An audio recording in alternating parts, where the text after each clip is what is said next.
Готовим сладкий баурсак для гостей или просто к чаю. Готовится, конечно, очень быстро. Обязательно сохраните это видео.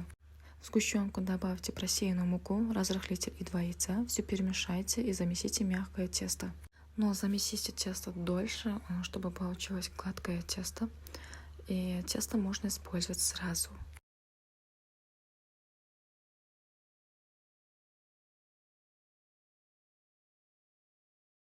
После этого разделите тесто на 5 частей. Раскладываем тесто как веревку и мелко нарезаем.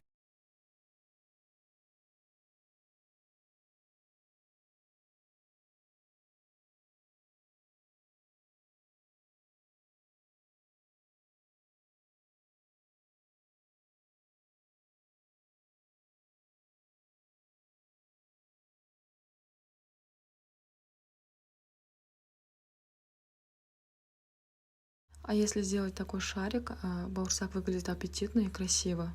Я уже все собрала, теперь можно готовить. Я вам скажу одно: не перегрейте масло, потому что баурсак полон сахара и снаружи быстро подгорит. Готовьте все на медленном огне, медленно, чтобы все-таки получился красивый баурсак. Вот, я получила такой опыт во время подготовки. Получилась вот такая красота, я довольна. Обязательно попробуйте приготовить. Благодарю за ваше внимание.